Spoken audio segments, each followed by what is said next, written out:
Hello everyone. Just finished reading this book, Empires of the Steppes by Kenneth W Harl. It was published last year, 2023.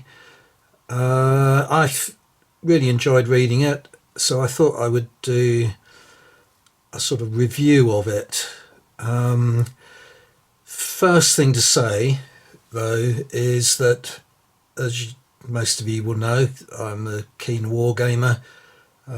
And probably the bulk of my YouTube audience are wargamers as well, and this book has will have a lot of interest to wargamers, but this isn't a wargaming related video.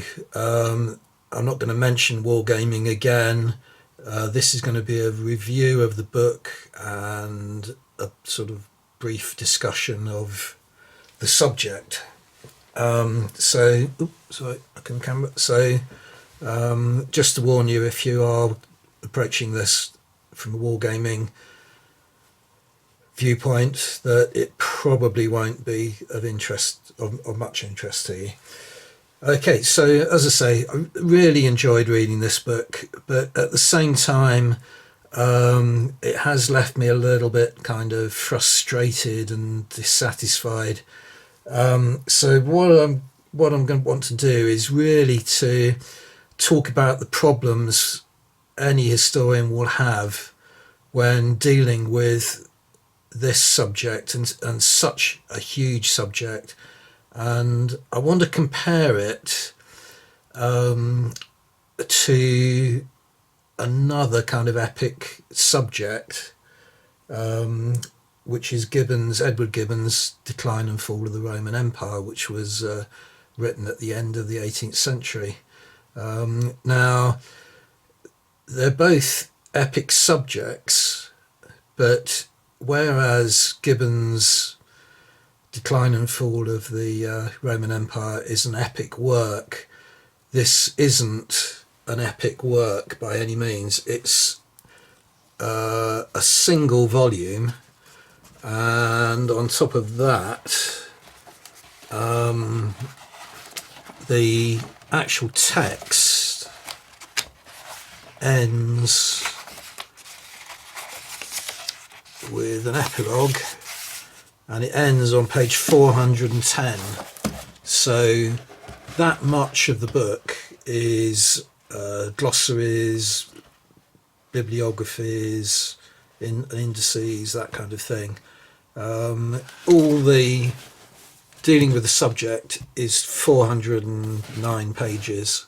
So if any of you have copies of Decline and Fall on your bookshelves, you will immediately realise that this is dealing with a subject which encompasses a much greater area and a much longer span of time, but is still condensed into just over 400 pages. So it's not really enough to give the subject justice, do the subject justice. Forgive me if there are hesitations in this, because I want to sort of try and refer to notes throughout this rather than ad lib entirely, so it may not flow particularly well, this video, I don't know. I may switch it off every now and again so I can read my notes, so there's not too many pauses. So the time span does overlap with Gibbon, and also the sort of some of the geographical area, but Gibbon is just concerned with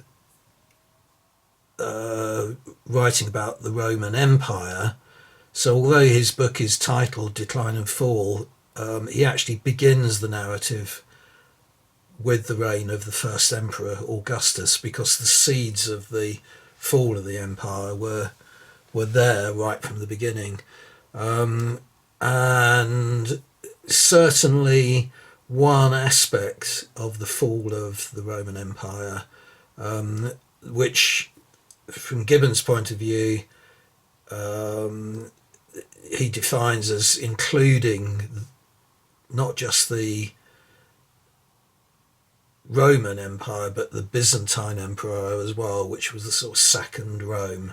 So he goes up right up to the fall of Constantinople in 1453,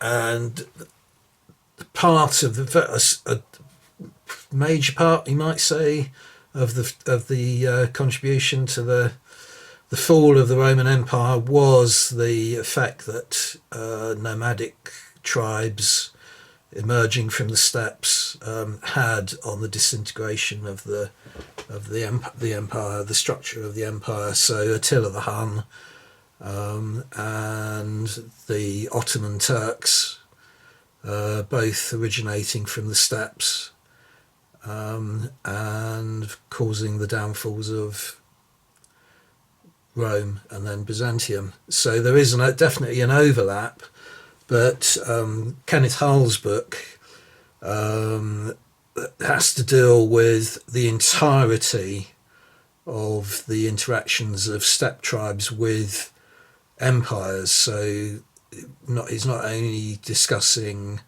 Rome and Byzantium, he's talking about Persia, he's talking about India, he's talking about China.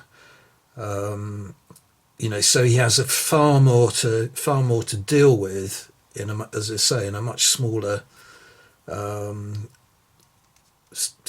a much smaller length of pages, and on top of that, he is only really able to discuss those subjects based on primary sources from within the various civilizations. Just as Gibbon was, there isn't really a lot of primary source material available from within the empires of the steppes, inevitably, because some of them, some of those weren't literate, there weren't any writers.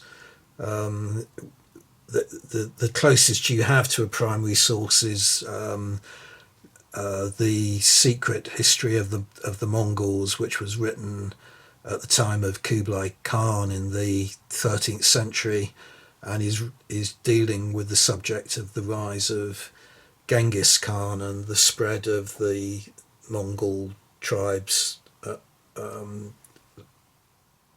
So it's really only dealing with one particular episode in the entire history of the empires of the steppes. After that, he is relying on, as I say, on witnesses from within those various cultures. I'm going to come on to that later anyway, but the point I'm trying to make at the beginning is that this is an absolutely huge subject, and 400 and something pages isn't going to be able to do it justice, which is why I was left feeling a little bit frustrated. So what you end up with reading this book, if I show you the list of chapters here, the table of contents, he breaks it down into an early kind of history of the Eurasian steppes, lifestyle, surviving on the Eurasian steppes. Then he goes into the Scythians and the great kings of Persia. Then there's Alexander the Great walling off Gog and Magog, Modu Chanyu and the Great Wall of China, the Xiongnu, apologies if I don't pronounce some of these names correctly, and Chinese emperors at war, the Sons of Heaven and the Silk Road, the Parthians, nomadic foes of imperial Rome, heirs of the Xiongnu, the Northern Way, the Hephthalites, Huns in Iran. The Hephthalites is the more kind of modern term for what used to be described as the White Huns. Huns, allies and foes of Rome, Attila the Scourge of God, the heirs of Attila and the New Rome, Turkish Khagans and the Tang emperors, Turks and the Caliphate, the Seljuk Turks and their Sultanate, the legend of Prester John and the Gurkhans of Cathay, from Temujin to Genghis Khan. Well, Temujin was an early name for Genghis Khan, his original name. So that's just really about the rise to power of Genghis Khan. Genghis Khan, the world conqueror, Batu and the Devil's Horseman, the Mongol sack of Baghdad, Kublai Khan and the unification of China, papal envoys, missionaries and Marco Polo, Tamerlane, the Prince of Destruction. So the story ends with Tamerlane. So he's talking really from about 5000 B3 through to the 14th century. And the reason the story comes to an end with Tamerlane is that the whole basis of the history of these steppe tribes is based on the light horse archer. Really, that is the key component, and their kind of supremacy came to an end with the introduction of black powder weapons, so artillery and musketry and so on, brought their supremacy to an end. So that was the end of the sort of influence that these steppe tribes had on history, effectively. A lasting influence, but it came to a close in the 14th century. And the whole point about all of these chapter headings is that what they really give you is just a very kind of potted history, and nothing more than that. Just going to pause for a second there so I can just look at my notes again. Okay, so I mentioned earlier primary sources which were available to Gibbon, but obviously also available to Harl. But any modern historian, not just Kenneth Harl, when they're approaching this subject and how to deal with this subject, are obviously going to have a great many more secondary sources. So historians who have specialised in various aspects of this subject, and have written on various tribes or various empires, that they're all going to be available to any modern historian to refer to and to select details from. But on top of that, the modern historian also has a lot of other information available to them now. A lot more archaeological evidence has been revealed. There is the sciences of things like linguistics, looking at various languages and determining their roots and where they actually stemmed from, which geographical areas they may have been originated in and then been transferred from. Similarly, there are DNA techniques now, so they can actually take DNA evidence from archaeological remains, but also from contemporary people, occupants of various areas, and they can do a similar thing with breaking down where a particular element of that DNA actually might have originated from. So it's a more scientific approach, but similar to the way languages can be analysed and broken down and some kind of origin determined. The thing that modern historians, I feel, I do think it has affected this work in particular, are at a disadvantage is that although Harl, say, there's a little brief description of him in the back flyleaf here. Kenneth Harl is one of the world's foremost experts on steppe civilizations, Roman history, and numismatics, and has written extensively on Greek, Roman, Byzantine, and Viking culture. Until his retirement in 2022, he was Professor of Classical and Byzantine History at Tulane University. Now, so that means you could describe Harl as a classical historian. He's a scholar of classics, but that's not the same as being a scholar who has been educated classically. It's a different use of the word classic. So Gibbon would have been educated in a world where academics were automatically expected to be fluent in Latin and Greek to begin with, and possibly other antique languages, Hebrew possibly, things of that sort, languages of that sort. That's not necessarily the case with modern scholars.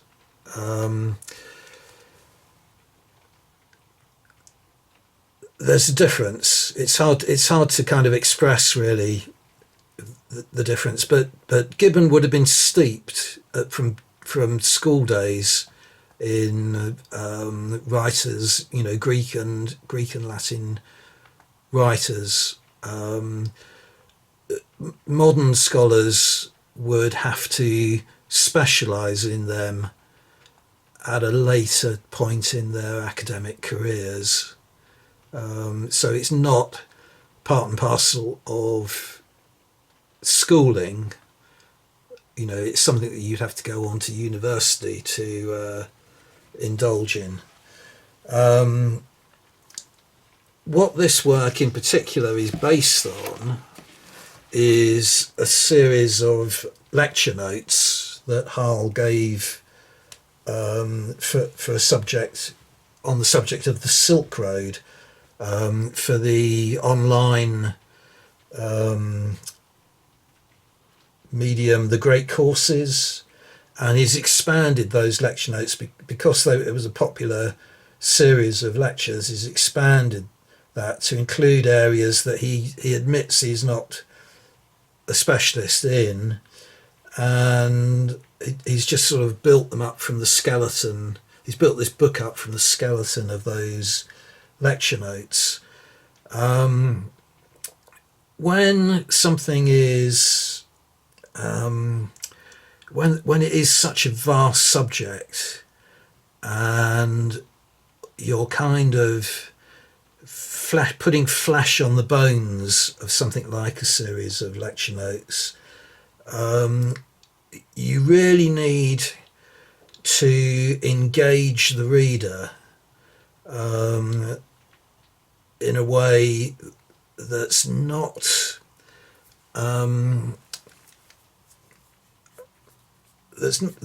in a way that's not necessarily the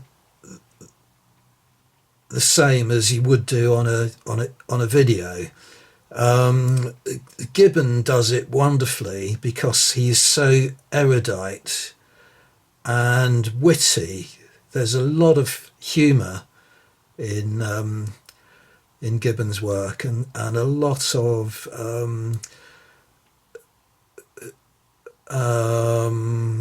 almost sort of philosophical asides and contemplation and so on. Gibbon definitely has an axe to grind. On things like, for instance, the rise of Christianity and so on. He definitely has something to say about that. So he engages the reader in in argument and in wit and erudition. Harl doesn't do that. He has personal touches in it. He will talk about areas and events that he's witnessed himself, places he's visited. So he does kind of add a sort of an engaging aspect in that way. But most of the book is very kind of dry. Those chapters really give you an idea about how, you know, and the amount of time he's able to spend on each subject. They turn into just a sort of potted history, really, with not very much else thrown in to kind of embellish those potted histories. And what makes matters even worse is that we're living in modern times now, and you know, there are modern publishing techniques, and proofreading has really you know, been overtaken by artificial intelligence and software developments, so that I doubt very much whether this book was actually read through other than by the author himself. You know, so that the editor, for instance, could suggest rephrasing certain paragraphs or something like that. So the only thing that you've got with the way this book has been proofread is an elimination of spelling mistakes and possibly of obvious kind of grammatical errors. But that misses out so much. You know, so Harl's style, he hasn't got the scope of vocabulary and erudition, as I say, of Gibbon. So occasionally you will notice things like a repetition of the same word in a sentence. So I haven't got a precise example to show you, but for instance, he might use the word competitive and competition in the same sentence, whereas with a little bit more thought about how that sentence flowed, you might use a different word for one of those. So you might replace competition with rivalry or something like that, so that you don't get that kind of bumping together of the two words, you know, within the same sentence. You know, that's a minor kind of complaint, if you like, but it is something that I kind of pick up on. But you do get errors coming in that are kind of grammatically and factually incorrect, because a straightforward spelling check or grammar check wouldn't pick them up. So, for instance, he describes the city of Bukhara as being adored with minarets. Now, adored is, you know, spelt correctly, but he obviously meant to write adorned. So it's grammatically incorrect, because you're not adored with something, you're adored by something. And at the same time, it's not what he intended to say, so it doesn't read properly.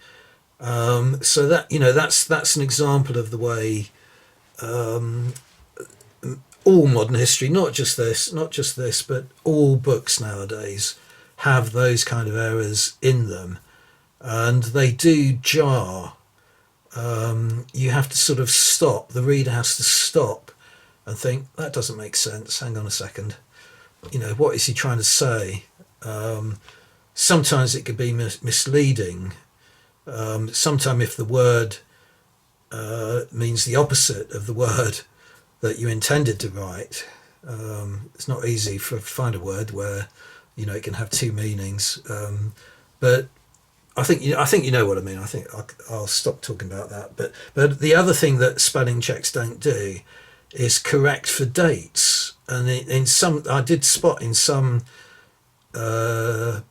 cases that he actually gets dates wrong, not because he mistakes the date and puts the incorrect date down, simply because it's typed incorrectly, and then a spell check won't pick it up. So, for instance, on one page he puts Tamerlane setting off on one of his military campaigns at a date when he had arrived home, and then lists a whole series of dates when he conquered various cities, which are earlier than the date that he set off. So that's clearly wrong. But it's, unless someone reads it through and spots it, that knows the history and can spot the error, it's not going to be thrown up by software. So all those things make the read a little bit uncomfortable, a little bit dissatisfying. It's not something that's unique to this book, so it's not a specific criticism of this book. It's something that I just find, very common with reading modern history books. Okay, so next, what I want to do is talk a little bit about how modern historians have to tiptoe around subjects that are controversial simply because controversy itself, thanks to the internet, has now become far more of a hot potato, and they have to be a lot more careful about the subjects that they deal with. So I already said earlier that Gibbon had a lot to say about Christianity and the spread of Christianity, and he takes lots of swipes at the church, and in modern times that kind of approach would have really blown up on social media. Sort of trolling, hate mail, all that kind of thing. Gibbon would have been exposed a lot more to that nowadays than he was back in the days when only intellectuals and so on would have read his book in the first place. Historians and intellectuals and book owners, indeed. Whereas now it would have been read by critics who would have immediately denounced it on social media, and that would have inflamed an audience reaction from people who hadn't even read the book. So that is something that all modern historians have to take into account when they deal with any kind of any historical writing. Now, I have always thought that Gibbon's Decline and Fall would have made an absolutely fantastic BBC TV documentary of the type that they used to do back in the 1970s, like Kenneth Clark's Civilization or something like that. A 26-part series that took 6 months to broadcast, where the narrator, wandered around the world, visiting all these kind of locations that the book covers, and standing in front of the camera in front of, I don't know, Palmyra or Petra or Samarkand, all those kind of places. It would have been an absolutely wonderful watch.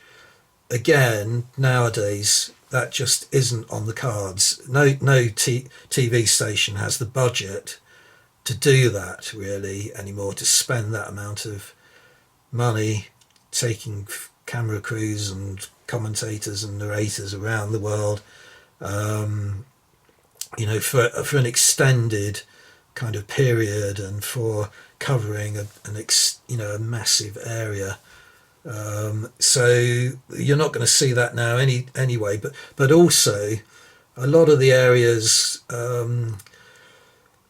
dealt with in both these books are now war zones. They're areas of conflict.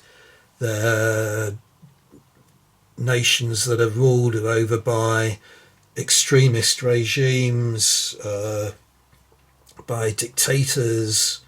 So I'm thinking Iran, I'm thinking Afghanistan, I'm thinking the steppes of Russia, so Putin. It's far more difficult for we're dealing with freedom of access and freedom of speech in those areas. And another one would be China, and that the way China relates to the Uyghurs and so on. The Uyghurs are a primary kind of example of a steppe tribe now, where they're actually being tried almost like racial extermination, racial elimination. So there's a definite suppression of the Uyghur culture in China now. So it would be impossible for it's very hard for reporters, but certainly not for historians to explore the area and film in front of a camera. They might be able to come home and write a history book later, where they're not prone to kind of censorship or something like that, but certainly they wouldn't be able to film with any impunity or freedom. So a modern historian really, as I say, has to tiptoe around a lot of those subjects. And in the case of this particular book, Harl has to deal not just with physical minefields but metaphorical ones as well, due to the way that there's been this exponential increase in extremist views on the internet and so on, and racism and nationalism being propagated by social media. So to give you some examples about how that could happen, I've written down 4 particular areas where there's the potential for Harl to step into hot water, almost unintentionally. Bulgaria would be an example. It's not an issue really, but it could be made an issue if someone felt heated enough about it. But Bulgaria is in the Balkans nowadays, but the Bulgars who settled there were actually a Turkic tribe who were displaced down from the steppes. So they were steppe nomads originally, very, very typical steppe nomad culture, horse archers, all that kind of thing, composite bows, very kind of stereotypical steppe nomads. But they were kind of splintered and dispersed, and the main section of that particular tribe ended up in Bulgaria, which is why that area is now called Bulgaria. But they originated more from around the Volga River. There is actually a city, I don't know what it's called nowadays, but it was called Bulgar, close to the Volga. Bulgaria nowadays is a Christian Slavic nation, but racially the original Bulgars were Turkic. I hesitate to use the word Turkish because Turkish nowadays is associated very closely with the nation of Turkey, who really were just Ottoman Turks. Turks as such is a far broader definition of particular kind of racial and linguistically linked steppe nomad tribes. But you can see immediately there, I've sort of pointed out there the potential for conflict, because the Balkans were at one time under the sway of the Ottoman Turk Empire, and the Christian populations in the Balkans, have always presented that occupation as being oppressive, especially to their right to worship Christianity and so on. So much of the sort of modern history of the Balkans has been about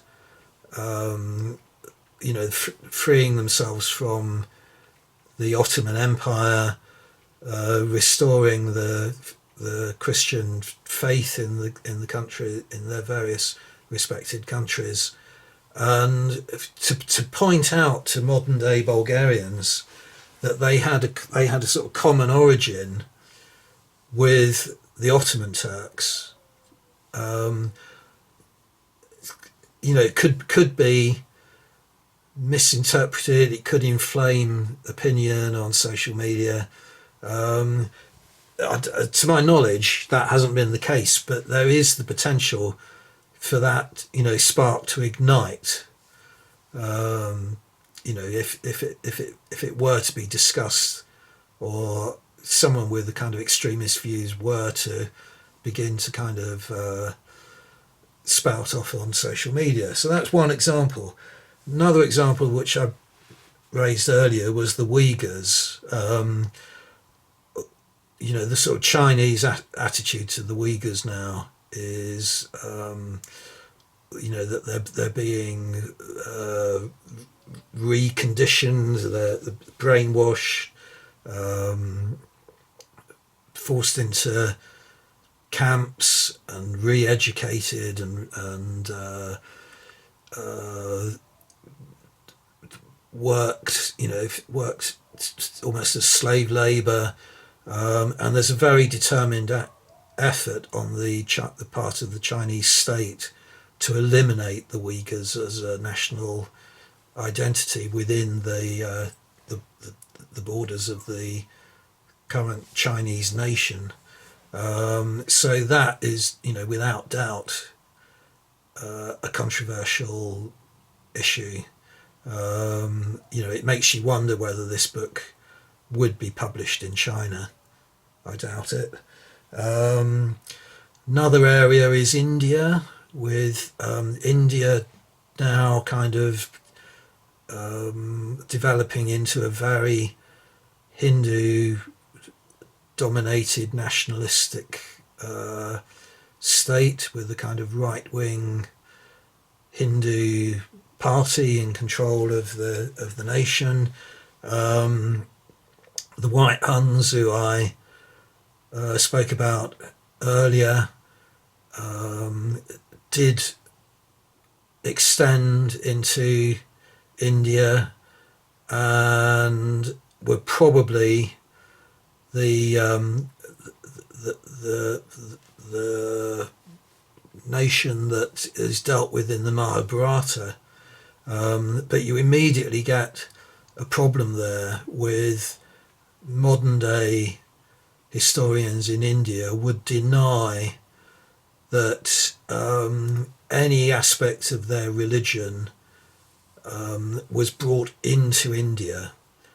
For Hindus in India, Hinduism is very much part and parcel of the Indian identity.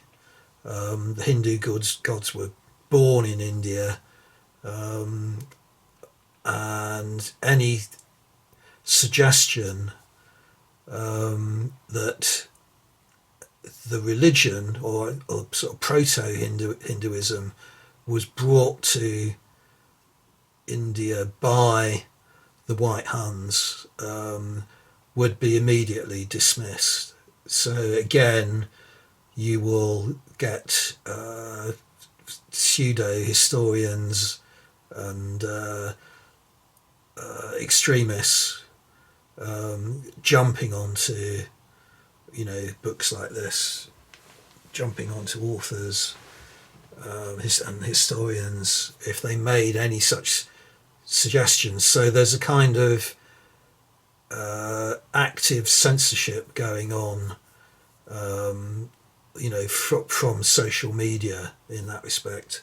And then finally, another steppe tribe that I find absolutely fascinating is the Khazars, who I think 7th century, definitely 8th, through to about the 9th century, were dominant in that sort of what's known as the sort of Pontic Caspian area of the steppes. So the area of the steppes which is north of the Black Sea and north of the Caspian, so more or less between the Dnieper River and the Volga. Now they, after about 100 years of their after about 100 years of them establishing a kind of mini empire in that area of the steppes, converted to Judaism.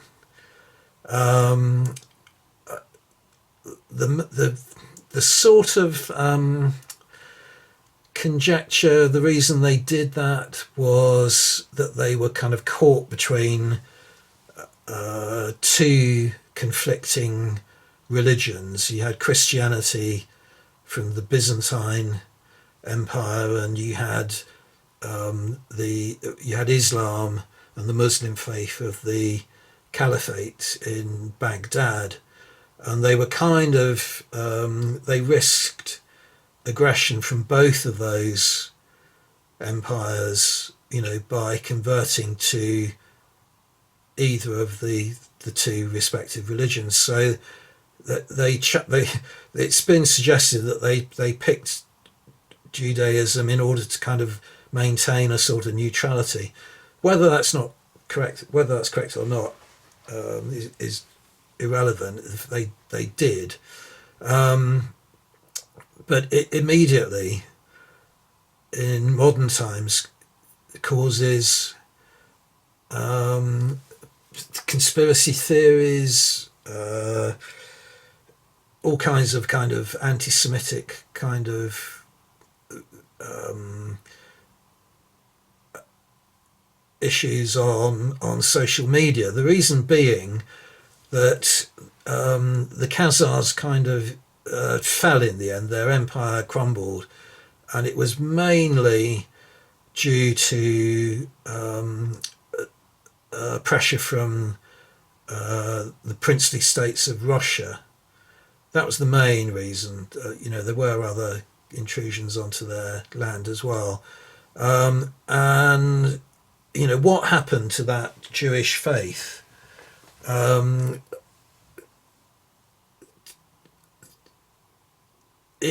was it? 1976, I think. I've got the book here. Just acquired this because I want to read this. 1976, Arthur Koestler wrote a book called the 13th Tribe, and in that he kind of argued that a lot of the Khazars were displaced into Eastern Europe, Poland in particular, and then carried on practicing Judaism. So he was trying to argue that the Ashkenazi Jews who existed in and still exist in in Eastern Europe, who were largely eradicated during the Holocaust, during the Second World War, by the Nazis. He was trying to argue that there was no basis for anti-Semitic feeling against those Ashkenazi Jews because they weren't actually Semitic Jews. Now, it's kind of very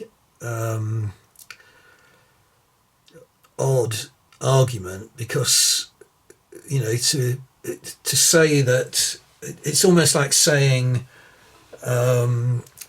he's trying to basically pull the rug from under the feet of anti-Semites, but at the same time arguing on the basis of race, where race shouldn't really matter. So it doesn't matter at all whether the Ashkenazi Jews were Semitic Jews or were genetically linked to the Khazars. What happened was an atrocity, so it doesn't matter. But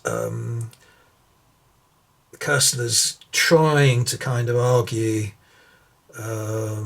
for a rethinking of anti-Semitism, and unfortunately his argument kind of has now been turned back, because anti-Semites nowadays who are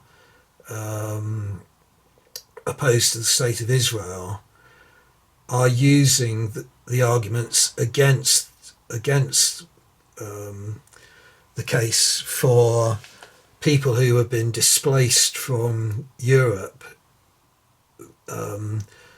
migrating to Israel and making it their nation because it wasn't originally their homeland, whereas Israelis claim that the state of Israel is the ancestral home of the Jewish race. Anti-Semites and anti-Zionists are now saying no, it wasn't, because a lot of the Jews who were in Europe, who have now migrated to Israel post the Holocaust, their ancestors didn't actually come from Israel in the first place. So it's a really, really nasty, unpleasant, toxic atmosphere that you almost can't avoid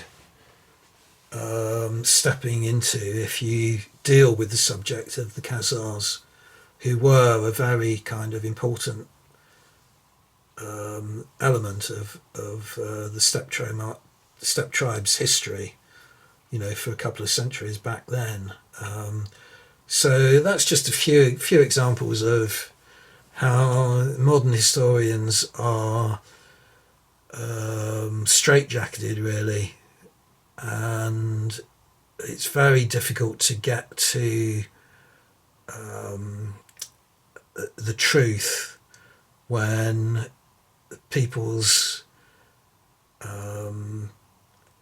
modern day take on the truth is so different from what actually might be the case, might be the real truth. I'll stop talking at that point on that subject, go on to my next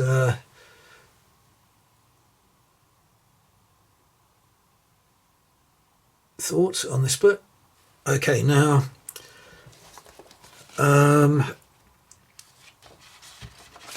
you may have noticed, as I flip through the pages of this book, that it is entirely text. There are absolutely no photographs or illustrations, for one thing.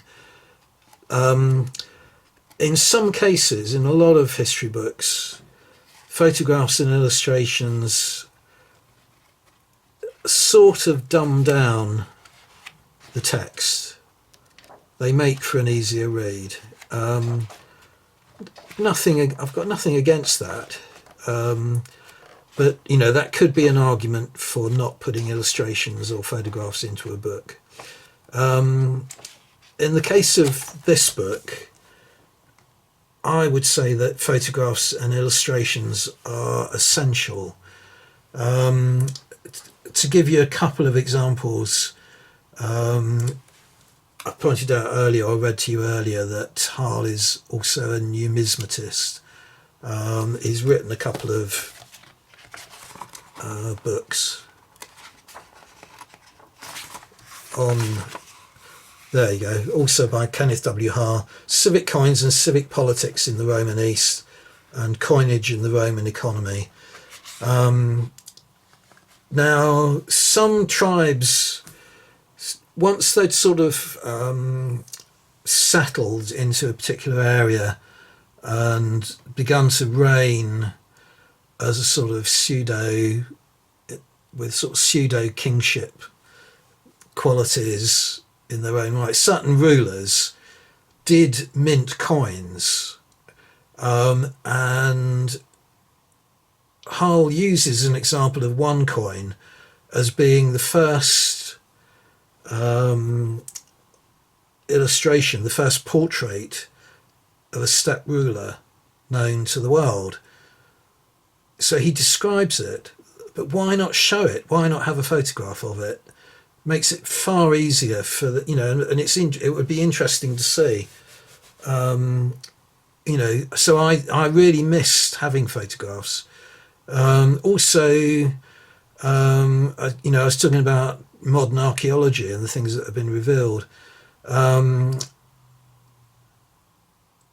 One, you know, particular thing that he does talk about is there are very few monuments left, but there are certain steppe tribe rulers who did leave monuments over their graves, particularly in the Orkhon Valley, which is the river that flows into Lake Baikal. You know, he talks about the sort of Turkic runes on those monuments and what they say, how they've been translated. Why not show a photograph of them, or at least an illustration? You know, is it that those photographs don't exist? Is it that the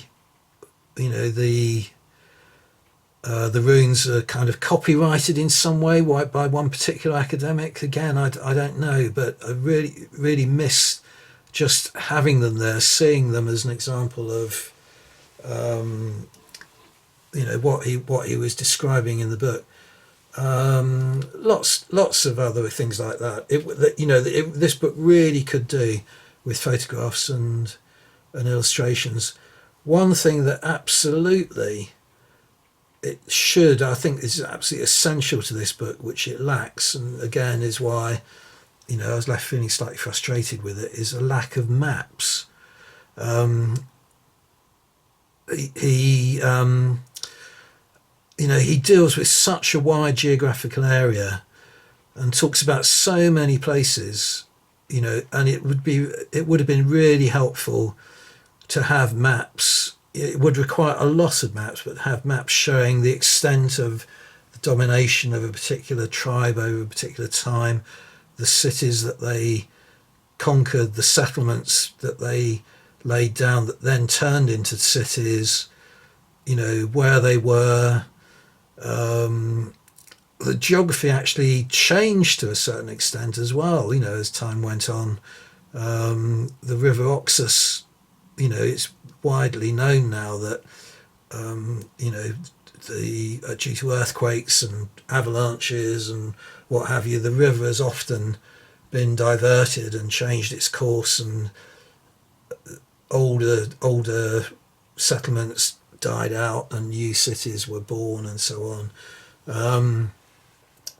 You know, so that's just one example, but other cases where cities have changed their names, so you're not necessarily going to know where one particular city is because, you know, it's now called a certain different name.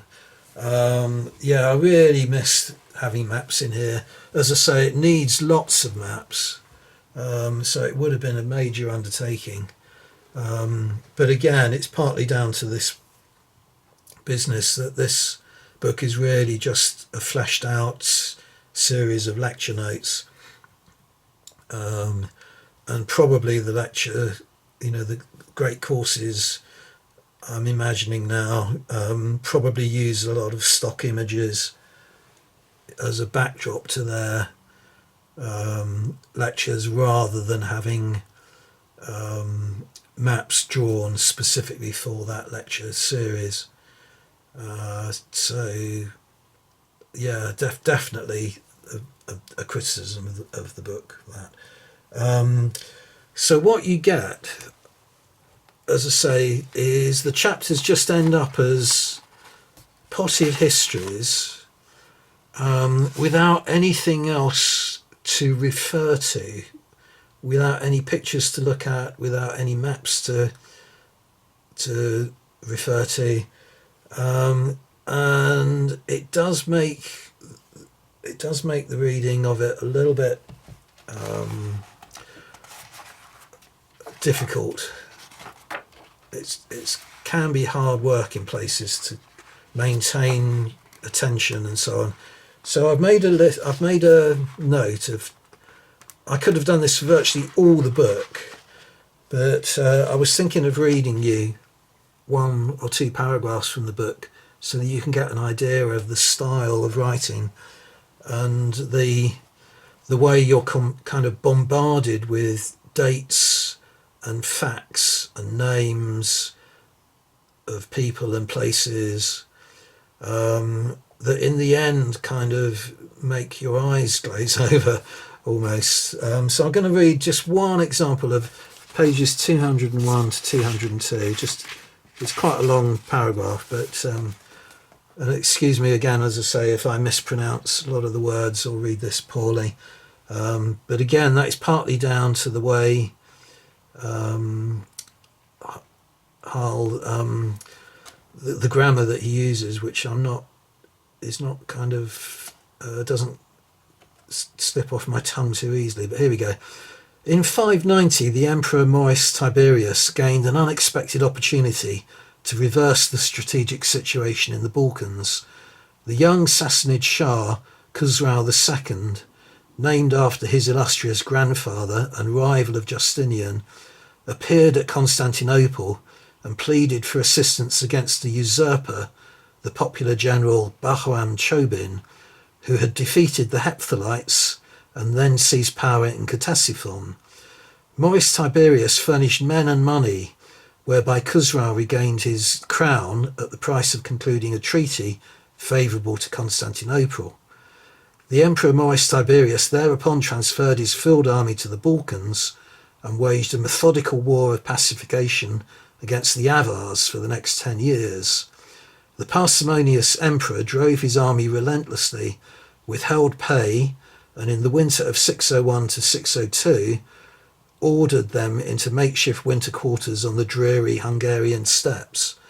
The soldiers mutinied under a centurion, Phocas, seized Constantinople, and butchered the imperial family. Phocas, a usurper of low birth, proved incompetent and unpopular. Shah Khusrau declared war to avenge his murdered ally and patron Maurice Tiberius.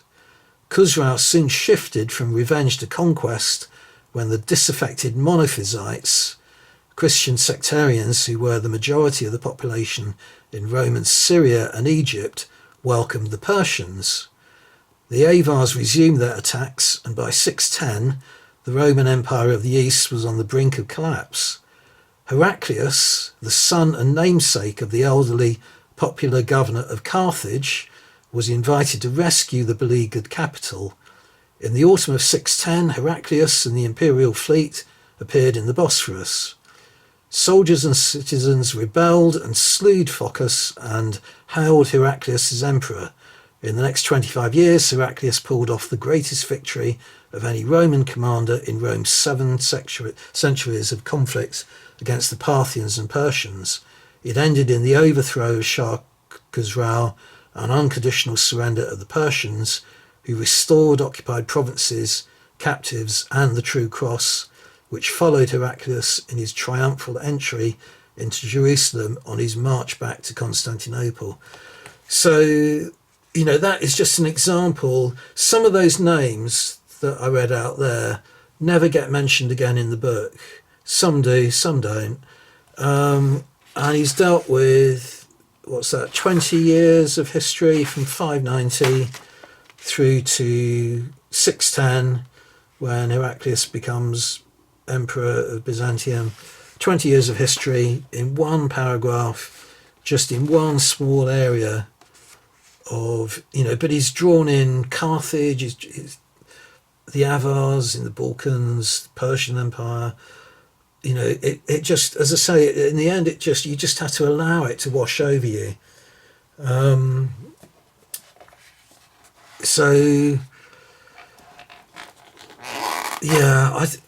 It's very hard to kind of, I don't like sort of criticising this book because it is a worthy kind of effort, but it's just too much to expect of any historian to be able to condense the vastness of this subject down into such a small book, is really what I'm trying to say.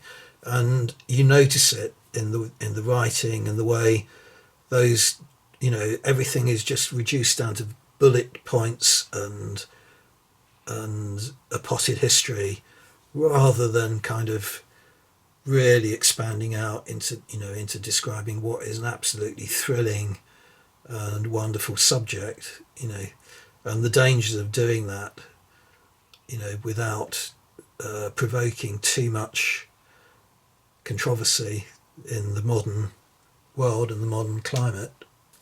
Yeah, so as I say, all this is kind of unfair on Harl in a way, because anybody writing on this subject is going to have the same problems. The problem that there aren't primary sources, the fact that it would involve a lifetime of research to really do justice to the subject. And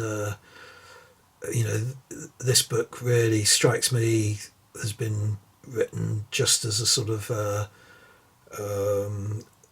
in answer to the appeal of certain people, who enjoyed the lecture series, to write a book on the subject. So it ends up very frustrating. But what I wanted to sort of carry on with now is, how possibly a historian might approach this in a slightly different way, or in a very, very different way. So, as I say, I found in the end, I just allowed everything to kind of wash over me in a way, and not to try too hard to memorize dates and place names and so on too much, because in a way I became conscious that I was never going to need to refer back to those dates and places, or recall them in later parts of the book. But I was kind of left with an impression of a kind of constant repetition of history, and a repetition of kind of various patterns. And I noticed that, I spoke earlier about how Harl often, reuses the same word, which might partly be down to, a less of vocabulary than a writer such as Gibbon had. But one word he uses a lot throughout the book is kaleidoscopic. And I picked up on that immediately, because I was beginning to think of it more in a visual sense, it's sort of of patterns coming and going, disappearing, bumping into one another, and I immediately thought of a, a, a, an arithmetician, a mathematician's called Conway's Game of Life, which you can call up on the internet if you're interested. Google it, and you can see what I'm referring to. But basically, in Conway's Game of Life, you're presented with a grid, and the squares in the grid can either be filled or empty, and you can play around with it and fill the squares and empty squares using the cursor, and then run the program. And the program is just basically a set of numerical rules that determine from then on whether squares will become filled or will become emptied or remain filled. So I can't remember the exact rules, but say if a square has 3 neighbouring squares filled, then it will become filled or remain filled. But if it has more than 3 neighbouring squares filled, it will be overpopulated and die. And if it has less than 3, it will become lonely and die. Something like that. But the result when you run the program is really interesting, because it just runs iteration after iteration, repeating these rules for the the resulting patterns, and you get this sort of lovely, it is kaleidoscopic, you get this lovely kind of kaleidoscopic development of various shapes. Some of them are symmetrical, some of them look like flowers, some of them look like flashing lights.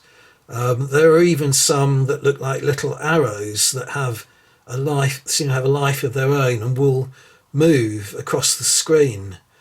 And if they don't encounter other squares, they will actually move off of the grid. And it really struck me, as a kind of a visual representation of the way these steppe tribes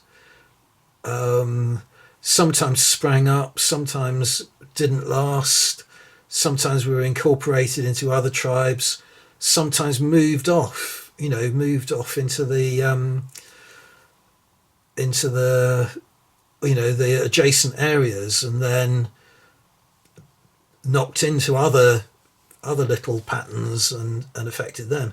It seemed to me like a perfect analogy of the way of this entire history, this entire 6,000 year history that Harl is attempting to describe, that historians try to describe. So I thought another way of approaching this subject would really be to look at the rules that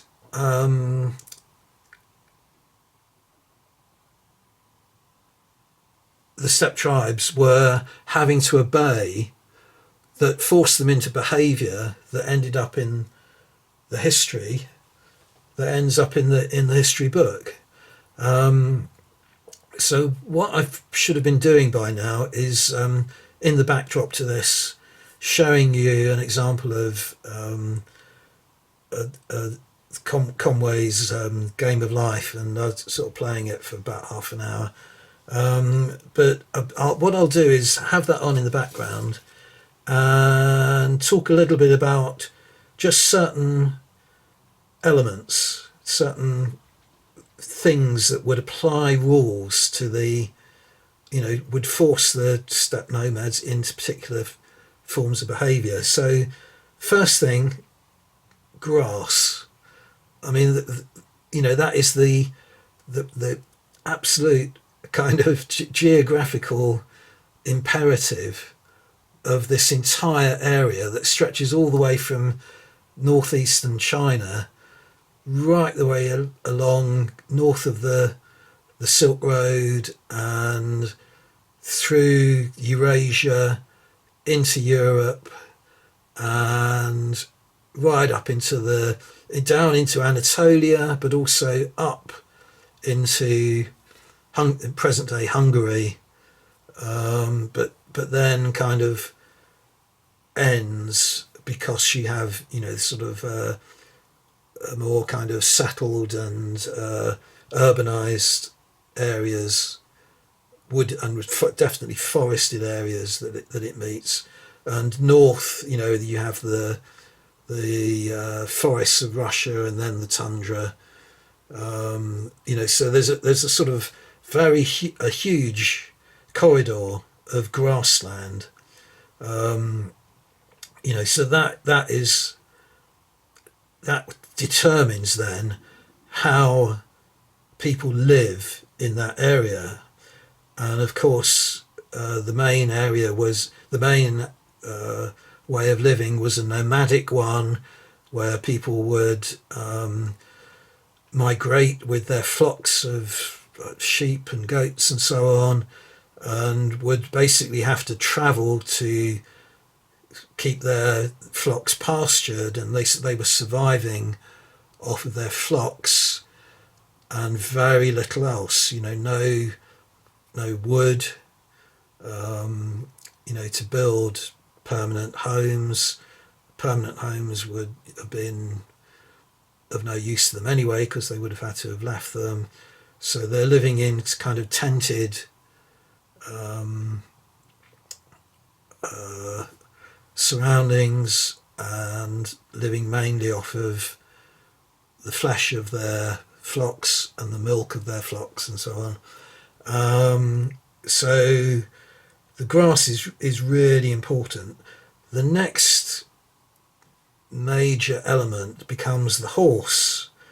So by around 5000 BC, the horse as a species had died out in the Americas, and the vast majority of the world's populations of horses dwelt on that area of the Pontic Caspian steppes that I was talking about in relation to the Khazars earlier. So on the grassland between the rivers Dnieper and the Volga, most of the world's horses lived there around the year 5000, and it was there that the nomadic tribes who lived and pastured their herds in that area first began to domesticate the horse.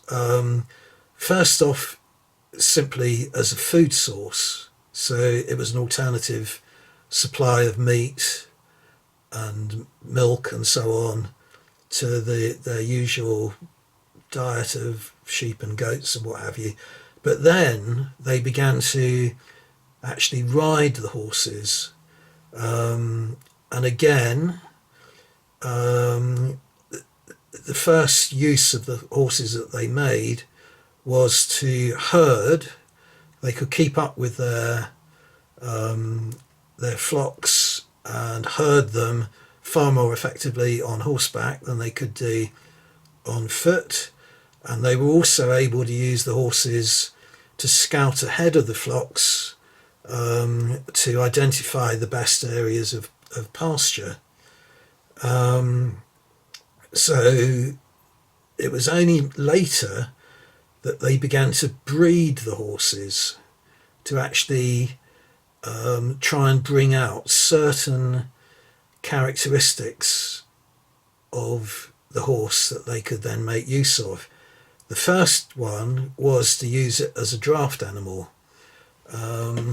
Up until then, they had just been using the horses to ride, but they began to recognise the possibilities of using the horse as a means of pulling wagons, so they could put their rather than carry their belongings, they could put tents and so on into wagons and pull them, and more significantly, they began to pull chariots. They developed spoked wheels, and they began to use the horse to pull chariots. And it was then that they began to realize that the chariot could be used as a war platform, and it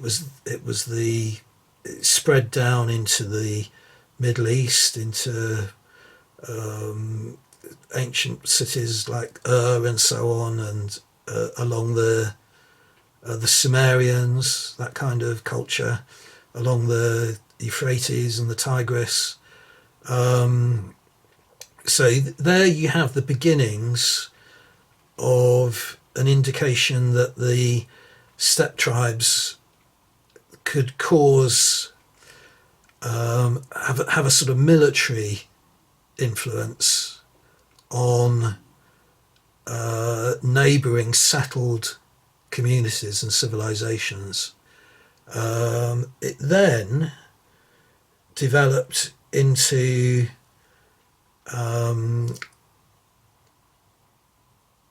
riders actually using the horse as a weapon of war. So riders on horseback firing composite bows, sitting on horseback, so having greater mobility than their contemporaries that were on foot. So again, they begin to have begins to have a knock-on effect to neighbouring cultures. So the Scythians, for instance, begin to be troublesome to the sort of ancient Greeks, to the Alexander and later on, and you have a problem with how do you deal with that troublesome, the raiding and so on.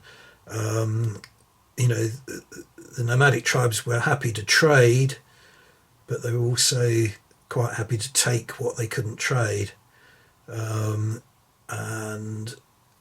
this was a problem for the settled communities. So they had to find a way of stopping that, and often it would be through tribute. They would give tribute to persuade the tribes to go elsewhere, or to agree not to raid their settlements.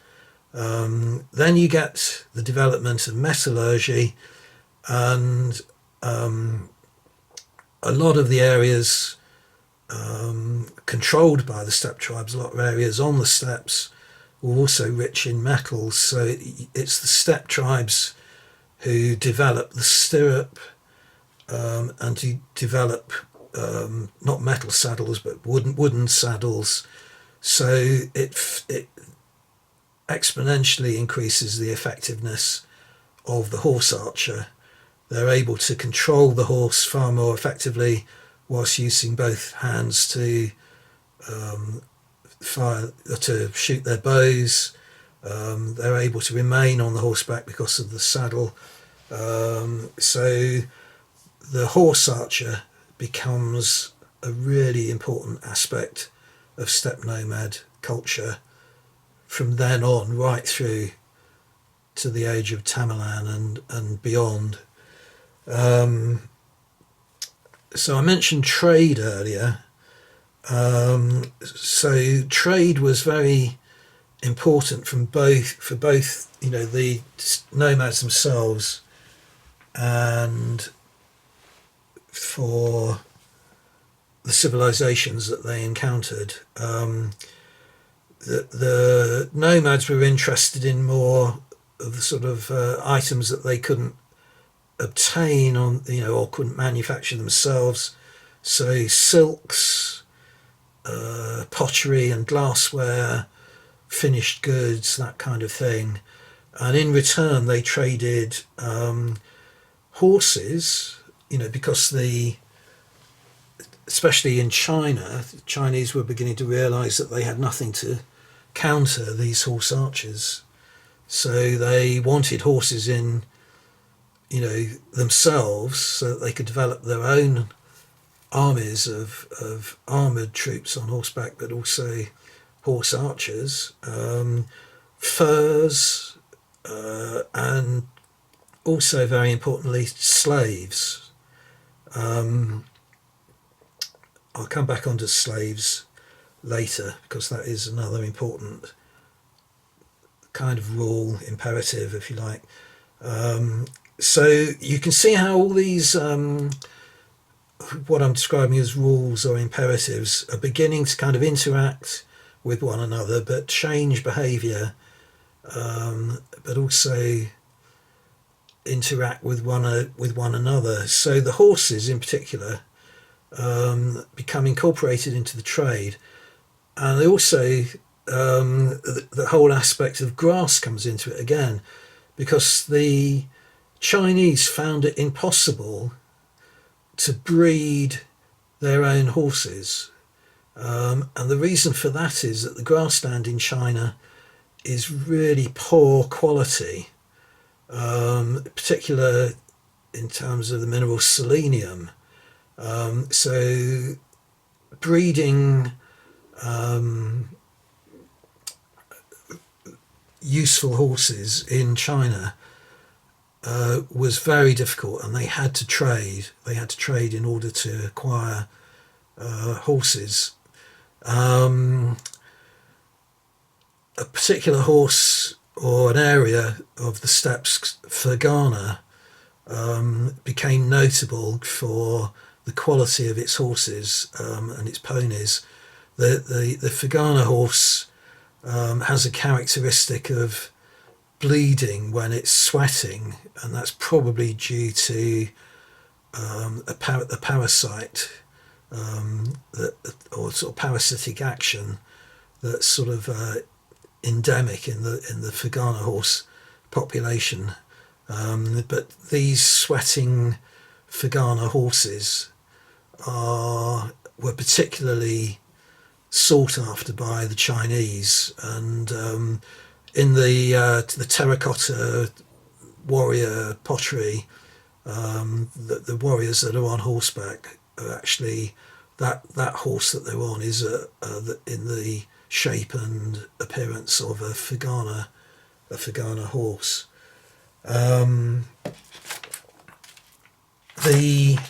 I was talking a little bit earlier about tribute and the sort of forming kind of arrangements and alliances with the steppe tribes. Another aspect of the tribute was the gift of princesses in order to offer brides to the rulers of the various tribes, who were all kind of polygamous, who were quite easily, able to acquire brides, and take that as a mark of respect, almost, that their status was recognised as being of a sort of regal status, so that they were worthy of receiving imperial brides. I mean, in particular, Chinese princesses. But this is the reason why Attila the Hun. There's the famous episode. I forget her name now. What was it? Was it Honoria? There was a Roman princess who wrote to Attila asking him for help and assistance against the emperor of the contemporary emperor, the Roman emperor, and Attila mistook that as a proposal of marriage, and there was a kind of misunderstanding of a clash of cultures, if you were, because the Roman Empire would practice monogamy, whereas the Hunnic Empire practiced polygamy. So Attila was sort of working under a misconception in the way he reacted to Honoria. I'll say Honoria, but that might be wrong. Apologies. In the way he reacted to her latter, and the consequent implications that had for his intrusion into Europe. So that's what another aspect is of, paying off raids by tribute and so on. Trade and religion are also mixed up in this, that the sort of prototypical kind of religion, most of the steppe tribes start off practicing a monotheistic type of religion, where they're essentially worshipping the sky, Tengri to the Mongols, but the blue eternal sky is the subject of worship for many of the steppe tribes, including the Huns, and they kind of embellish that with a sort of shamanistic religion where they consult oracles and consult God through shamans who go into trances and then interpret dreams and interpret charred bones, that kind of thing, for omens and oracles. So there is immediately an acceptance of a kind of monotheistic religion in most of those cultures, in the steppe tribes, and also that is reflected in the way that they easily adapt as they settle in conquered areas into the monotheistic religions of that particular area. So Christianity, although I'm trying to think now desperately of the Bulgars. There you are, the Bulgars I talked about earlier. Could take up Christianity. The Khazars could take up Judaism. So many of the Golden Horde and the Ilkhanate switch to Islam. You have others that take up less well-known monotheistic religions such as Manichaeism. Manichaeism was a monotheistic religion begun by someone called Mani, who I think was in North Iran in the 3rd century, claimed to be a sort of second Jesus, but also adapted and adopted a lot of aspects of Zoroastrianism, which again is another monotheistic religion, but they're worshipping the fire element rather than the sky, and so on. But this links into trade, because not only did the steppe tribes encounter, and Buddhism as well, sorry I forgot Buddhism, not only did the steppe tribes encounter these religions while they traded with the various cultures, but they also witnessed that certain traders seemed to prosper and others didn't. And they took that as a sign that that person's religion or person's God was favouring them. So they would adapt the religion of the most successful trader rather than the religion of the person of the peoples who had the most persuasive arguments about their particular deity. So you get a lot of cases where in the sort of Mongol period, the Catholic Church sent emissaries to Karakoram to try and convert the Muslim Khan, and apologies, that's my door then, distracted me. Yeah, and being very frustrated at not being able to convert the Muslim rulers. But what they found was that the Muslims were open to all religions. There were already Nestorian Christians there when the Catholic emissaries arrived, but they were open to any kind of religion, didn't see one as being particularly favoured over another, but would often be persuaded by either settling into an area where that particular religion was predominant, or by witnessing that certain traders seemed to do well rather than others. Now, I was talking about slaves earlier, in slavery, selling slaves. This was another thing that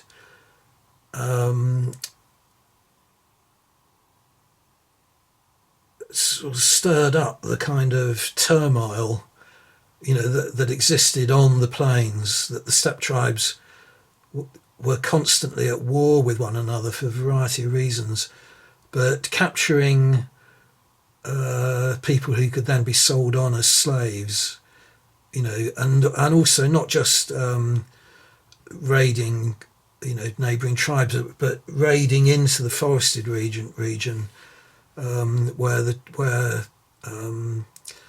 there wasn't a nomadic culture, so it was much easier to target a settlement and capture slaves from that area, and then take them south and trade them into especially into the Muslim Caliphate, who were constantly demanding slaves for agricultural work, but also for to act as soldiers. So the Mamelukes, is a good example, and to and females to act as sort of brides in harems. So there was a very lucrative trade to be made there, for the steppe tribes. So that comes into the tribute, it comes into the trade aspect again, but it's also the case that the various empires soon recognised the usefulness of the horse archer as a mercenary, so they would employ horse archers into their armies. Byzantium is very much the case, but also so is the Muslim Caliphate, the Abbasid Caliphate, and it was they who really drew the Seljuk Turks in, and the Seljuk Turks and the slave element of the Muslim armies subsequently recognised the weaknesses of the Caliphate, and basically took over the military and political might of the empire, whilst retaining the theological power, as it were, the religious power, in the hands of the caliph, so in the hands of the descendants of Muhammad. So they were the ones that basically switched the whole culture from being an Arab culture to a Turkic one, and then and so it developed. But again, this is another thing where you get this pattern developing not just in one area but in several. So you get the similar things happening in China, with the Yerkans originally being brought into northern China as mercenary troops, but recognizing the fallibilities of the Chinese emperors and eventually replacing them with their own Jin Empire. So again, it's sort of repetition of history, repeating of patterns, all because they're following very similar rules and imperatives. Another one is dispersal and displacement of tribes. Sometimes you get these sort of labels of Avars and Pechenegs and Alans, Parthians. They seem to sort of come and go, and they seem to push. One intrusion across the steppe will seem to kind of have a knock-on effect and push tribes into another. And it almost makes it seem like the steppes is a sort of bottomless pit of new tribes emerging, and but in fact what's happening is there is an element of dispersal, and displacement, and one tribe trying to escape the ravages of a more dominant tribe, but at the same time there is a kind of incorporation of cultures and and genetics of races. So there's a relabeling, but very often it's the same. It's the same peoples, doing the same things, only under a different name. Another really important thing that kind of really dominated and really determined the history of these steppe tribes was the principle of lateral succession to a rulership. So by that, what I mean is that straightforward linear succession wasn't the norm, and wasn't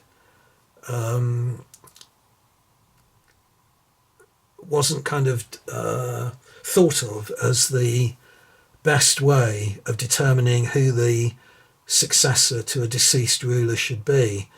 So very often you will get a brother take over from a brother, or a nephew take over from an uncle, rather than the son taking over from the father.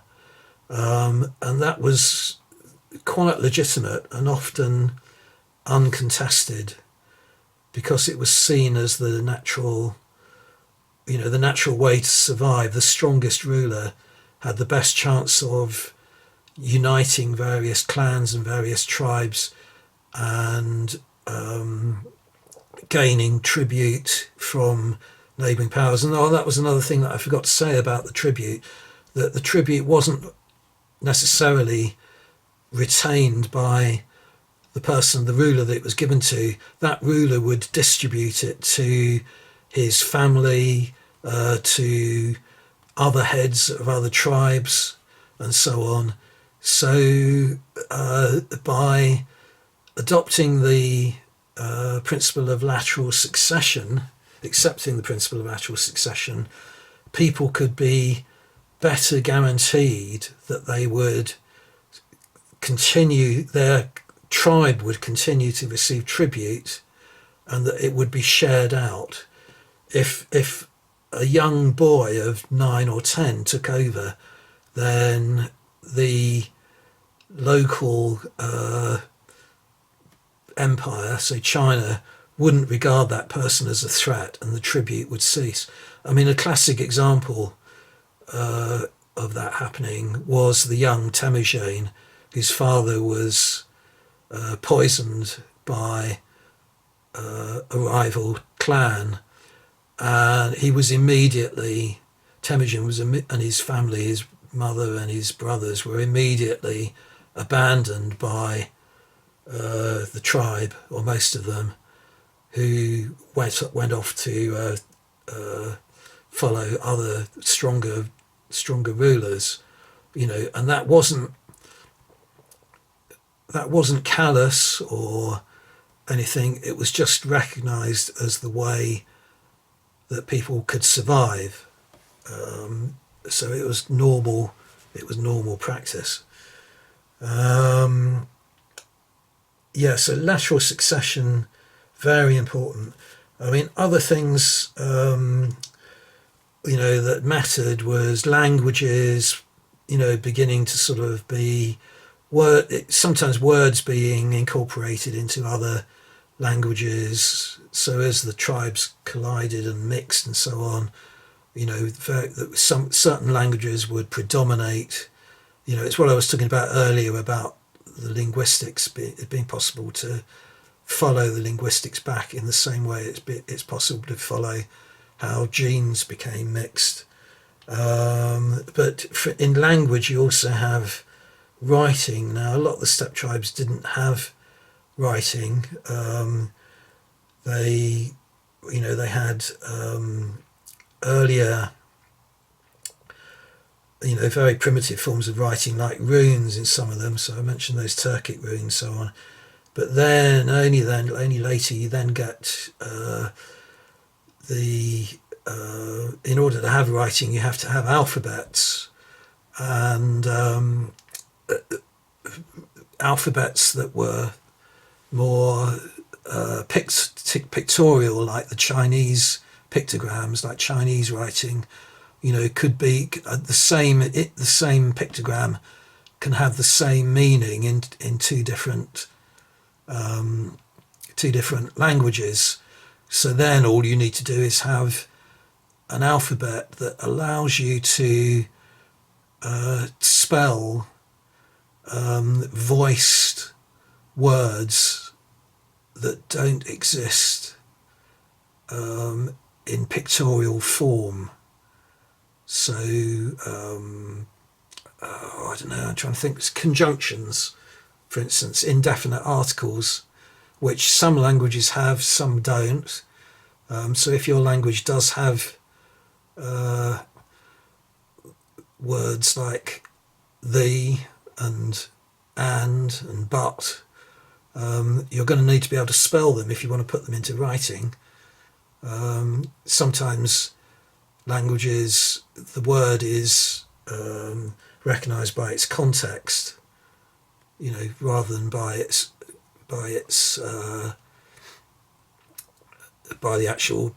being given pronouns and definite articles like the or a or whatever. Anyway, not describing that very well, but alphabets matter. But then that begins to colour the definition of what a particular tribe is.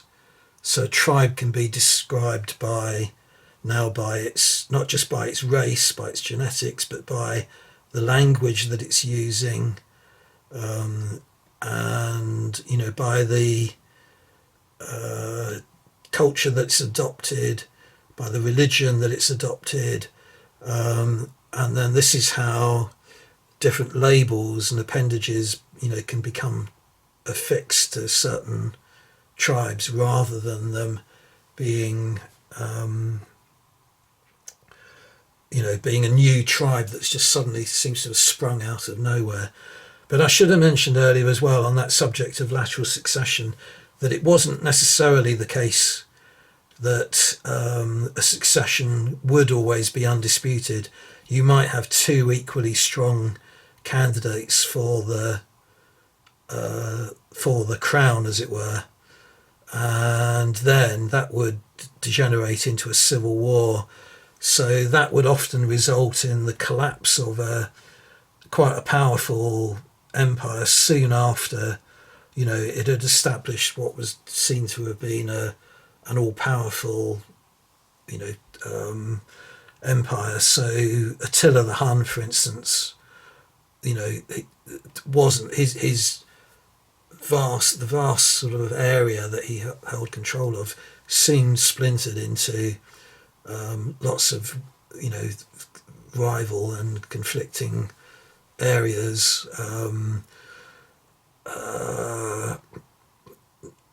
Tamerlane, I suppose you could say, did the same. So it was another way that these empires broke up and scattered, and then began to sort of form different clans, and some would then rise, some would die off. So again, it goes back to this whole thing about the imagery and looking at it as a sort of network of shifting patterns and alignments. That's, I think, is really neatly described by Conway's Game of Life.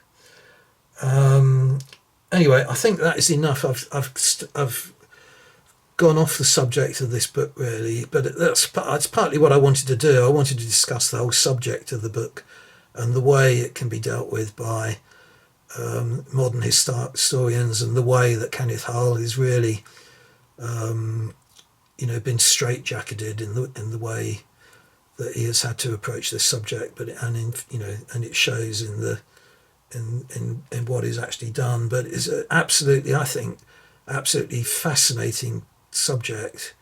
And I know I said I wouldn't mention wargaming again, but it really has reawakened my my enthusiasm for wargaming, this particular subject. There's lots of possibilities in it, and I'll certainly be talking to you a lot more about that in future videos. So thanks very much for watching, everyone, and bye for now.